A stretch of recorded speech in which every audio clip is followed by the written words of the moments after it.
ये movie joker की past life दिखाती है, कैसे वो एक सिंपल आदमी से एक सुपर विलियन हो जाता है। इसके लिए कौन जिम्मेदार है, वो खुद या फिर सोसाइटी। तुम लोगों को पता ही होगा बैटमैन कैरेक्टर में एक विलियन है जिसका नाम है जोकर। तो आओ मिलाओ शुरू करते हैं उन लोगों की कहानी। जोकर ही आर्थर है, आर्थर ही जोकर है, ठीक है ना। आर्थर और उसकी माँ गोथम सिटी में रहते हैं। Gotham city crime and unemployment के लिए बहुत मशहूर है। आर्थर एक बीमारी में सफर करता है जो कि वो कहीं भी हंस सकता है उसके इमोशन के विरुद्ध, मेरा मतलब बहुत ही ज्यादा हंसता है। आर्थर अपने इलाज के लिए सोशल सर्विस के ऊपर डिपेंडेंट होता है। आर्थर की माँ थॉमस के लिए 30 साल तक काम की है। थॉमस जो बहुत अमीर इंसान है। पेनी थॉमस के लिए रोज लेटर लिखती है मदद के लिए। पेनी आर्थर को बोलता है तू जब डेली घर से आएगा लेटर बॉक्स चेक करेगा, कहीं उसका रिप्लाई ना आ जाए।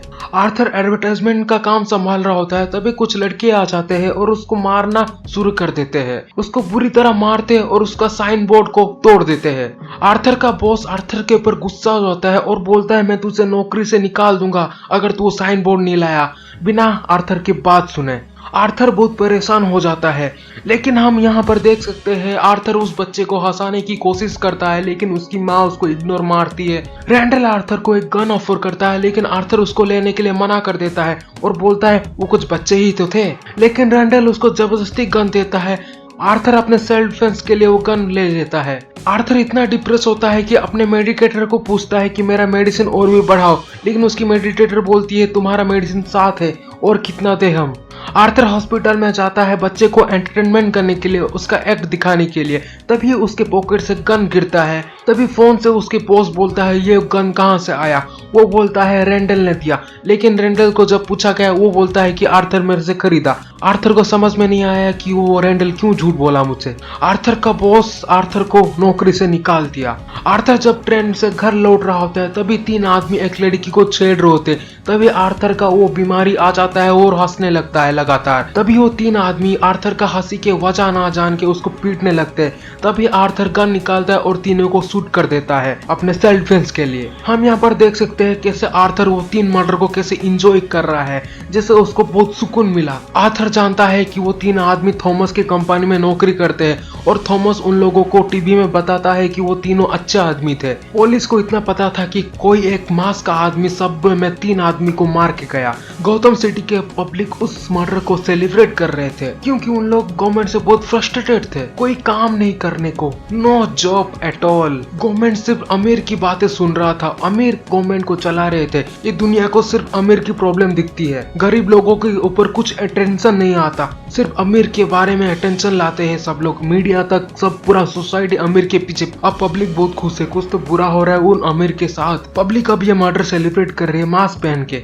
आर्थर ये जान के बहुत खुश होता है। इन प्रोटेस्ट के वजह से गवर्नमेंट ये सोशल सर्विसेज सब बंद कर देती है। सोशल सर्विस बंद होने की वजह से आर्थर का कंडीशन और भी बुरा हो जाता है, वो अपने ट्रीटमेंट नहीं ले सकता। हमें यहाँ से पता चलता है कि गवर्नमेंट सब दिखावटी काम करती है। अगर कोई आदमी ट्रीटमेंट ले रहा है और उसकी ट्रीटमेंट आधे से छूट गया तो क्या होगा उसका, उसके बारे में कोई नहीं सोचता। जिसके पास पैसा है जिंदाबाद।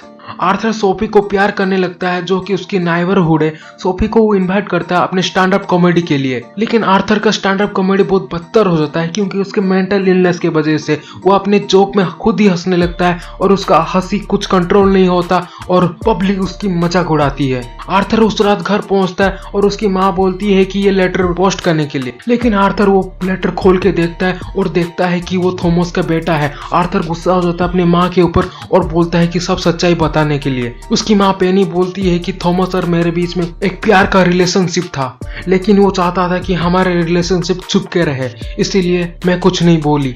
अगले दिन वो निकल पड़ता है थॉमस के घर, जहाँ पर वो देखता है कि ब्रूस को, मतलब फ्यूचर बैटमैन, वहां पर एक आदमी को वो बोलता है कि वो थॉमस का बेटा है, लेकिन वो आदमी उसको बेइज्जत करके और बोलता है कि तेरी माँ एक पागल औरत है तो निकल यहाँ से, भाग यहाँ से। वो आर्थर को बेइज्जत करके निकाल देता है। वो घर जाता है और देखता है कि उसकी माँ को स्ट्रोक आया है और उसकी माँ को हॉस्पिटल लिया जा रहा है। वो टीवी में मूरे को देखता है, मूरे जो कि एक कॉमेडियन है। आर्थर मूरे को अपना आइडियल मानता है as a field of comedy. Arthur TV में देखता है कि मूरे उसकी बेइज्जती कर रहा है। मूरे आर्थर का एक क्लिप लेके आर्थर को बेइज्जती कर रहा है, वो जो क्लिप जो आर्थर स्टैंड अप कॉमेडी में एक्ट किया था।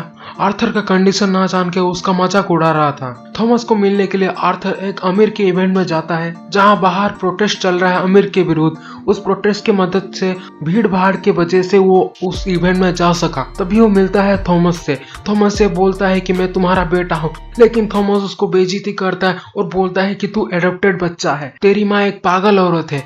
आर्थर अक्रम हॉस्पिटल जाता है और पेनी की केस फाइल चोरी करके ले जाता है। पेनी की केस फाइल में वो देखता है कि वो एक एडॉप्टेड बच्चा है और पेनी का बॉयफ्रेंड वो दोनों को हार्म करता है उसके खुशी के लिए। आर्थर पेनी को पूछता है कि ये सब क्या सब सच है। पेनी बोलती है कि थॉमस अपना इन्फ्लुएंस यूज कर रहा है ये सब छुपाने के लिए। हमको यहाँ से पता चलता है कि मनी इज पावर। अगर तुम लोग अगल बगल इस तरफ उस तरफ देखोगे तो ये बात 100% लागू है। लौड़ा का इक्वालिटी है। आर्थर सोफी के पास जाता है और लेकिन सोफी बोलती है निकल निकल, पहली फुर्सत में निकल। हमें यहाँ से पता चलता है कि आर्थर का ये सब इमेजिनेशन था कि सोफी उसकी बंदी है। आर्थर वहां से निकल जाता है और अगले ही दिन हॉस्पिटल जाके उसकी माँ को तकिया से मार देता है। देखो जोकर भैया, आपको ये सब नहीं करना चाहिए, ये सब गलत बात है। भूसड़ी का अपनी माँ को मारता है कोई। आर्थर को फोन कॉल आता है मुरे शो से, जिसमें उसको इनवाइट किया जाता है उसके प्रोग्राम में, क्योंकि उस क्लिप के वजह से उन लोगों को बहुत पॉपुलैरिटी मिला। तो वो लोग आर्थर के साथ एक इंटरव्यू करना चाहते हैं। इसका सादा सीधा मतलब इसका खुली बेइज्जती करना चाहते हैं। रैंडल और ग्रे आर्थर के पास आते हैं। आर्थर रैंडल को मार डालता है।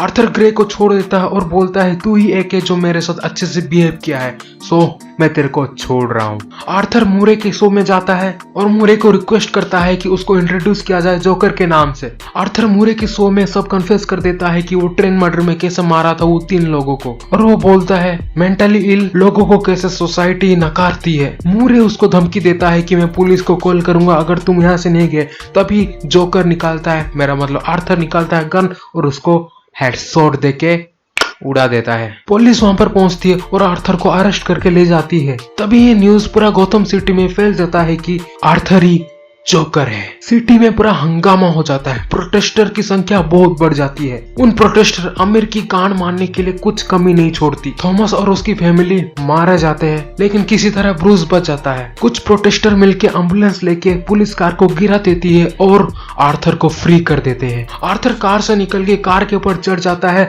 और एक स्माइल देता है, here is the real joker. बेंचो मारो इसको कोई। हमको इस कहानी में क्या सीख मिलती है? अमीर की गांड मत चाटो, सब लोगों को एक्सेप्ट करके चलो, किसी को अंडर एस्टिमेट मत करो। सोचो कि कुछ आर्थर के जैसे अगल बगल घूम रहे होगे, अगर तुम आज उसकी गांड मारे हो तो अगले दम, अगले कदम, अगले चाल, अगले पाल, अगले ही दिन तुम्हारी वो गांड मार देगी बिना कुछ काटे की। सो बी केयरफुल। आर्थर कितनी कोशिश कर रहा था कि वो अच्छा आदमी बन के रहे, लेकिन वो जो ट्रेन में हुआ उसको बदल के रख दिया। हमको मूवी में क्लियरली पता चलता है कि आर्थर एक साइको पेशेंट है। आर्थर जो चीज किया वो सब गलत था। वो सिचुएशन सब हैंडल हो सकता था, लेकिन नहीं हुआ। देखो तुम लोग किसी एक रास्ते पे जा रहे हो, लेकिन वो गलत रास्ता है, तुम उसको रख सकते हो अभी क्या अभी। अगर तुम लोग उस रास्ता नहीं रोके तो बहुत गड़बड़ हो जाएगा। So please be careful.